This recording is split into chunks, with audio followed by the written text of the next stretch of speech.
I'm been puzzled as to why, but I think that somebody took it for toilet paper because they couldn't read English, I'm sure. But in the whole Earth catalog, it covers some of my favorite topics, and one of them was geodesic domes, and the other one was teepees, and the other one was um, survival, wild edible foods, and I was amazed to find this one group of people had the Boss Boulder Outdoor Survival School, and by Larry Dean Olson, who was a Mormon in Utah. Boulder Outdoor Survival School is in Utah. It's not in Colorado.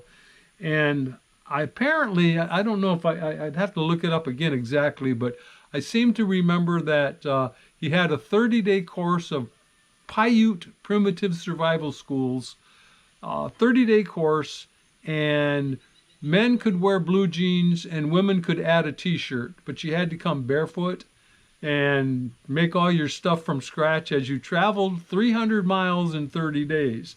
Now, that may not be what the Whole Earth Catalog says, but that's what I gathered into my head.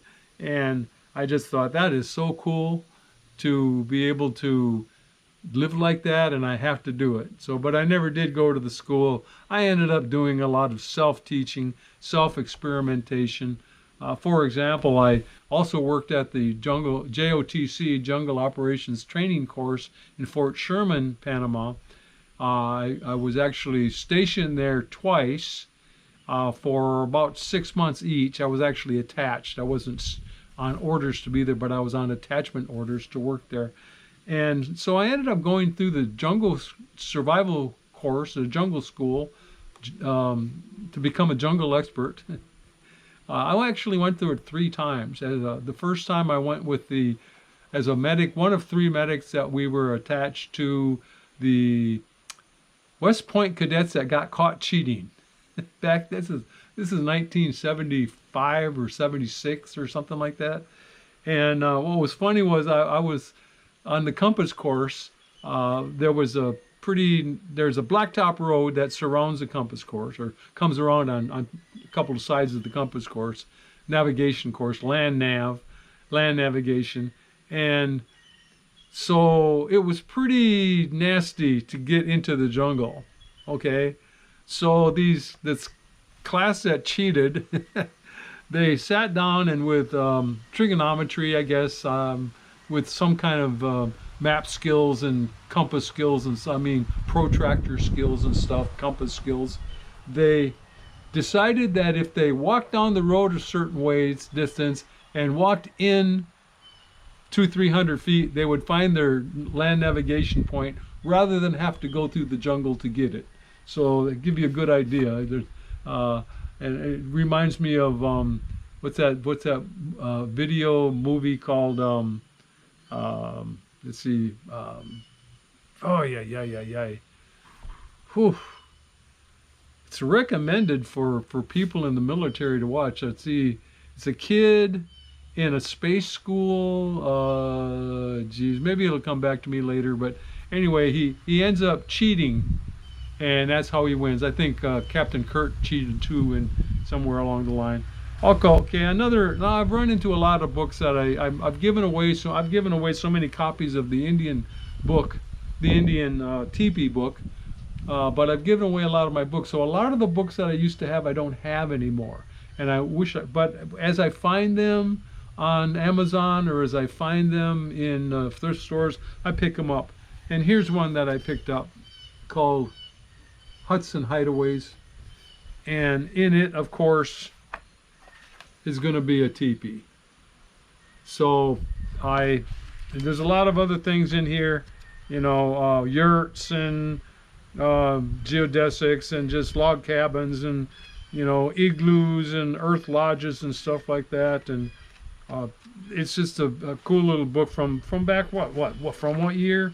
Again, I'm a product of the 1970s, pretty much. 1977, this book was written. And it's got a pretty decent little article on the teepee, how to make it, the measurements. And it looks to me like they took the stuff right out of the Laban book. The pictures look identical. They didn't do all of them. They added some other ones.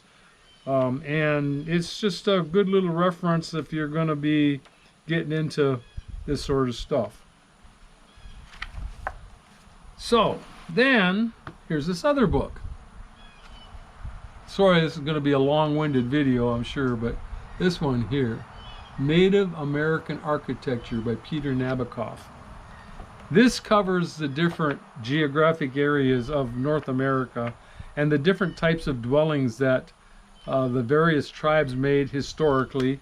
The Arctic, the Subarctic, the Northwest people, the Southwest people, the Great Basin, the Plateau, the California people, the Plains, the Southeast, the Northeast, all these people. And by the way, I'm more into teepees than I am anything else, but I'm also into what you would call wigwams and wickiups and stuff. And I made a pit house one time, and I liked pit houses and I liked the earth lodges, but I never got to see one in real life. This book here has gorgeous pictures and diagrams of all these different homes that people lived in and made and utilized and thrived in. What wonderful stuff. Anyway,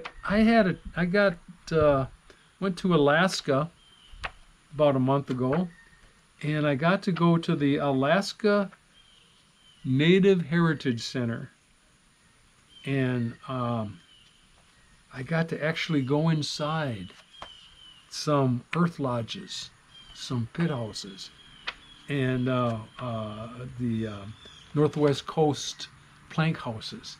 And I took pictures, but you know what? None of the pictures turned out. But what a feeling you get when you go inside these. I don't know why people don't live in them today. I don't know why. I guess there's building codes or something, you know, but if I would in a heartbeat, especially going back to be a youth again, I would in a heartbeat do that, live in an earth lodge. At least in the winter, and probably teepee around in the summer, which is more or less the way things were done in teepee land, the Great Plains. I do have a problem. I'm going to explain some of my problems that I have. One is I don't like to use the word Native American. And the reason is because most of this stuff happened before this was called America. Okay? So I like to use nations' names like Cheyenne and Ojibwe, Anishinaabe, Ojibwe, Huron. I like to use the actual terms themselves. I know that today we use Native American to be accepted term, and I will use it from time to time, but I actually prefer not to. And also because this is about teepees, basically, is it teepee or teepee? As Holly writes, teepees or teepees, the three different spellings that upset a lot of people and used to upset me. I'll get back to that in a minute. But so I've ended up trying to get a hold of as many books on teepees as I possibly can. This one I did a book review on by Hungry Wolf, and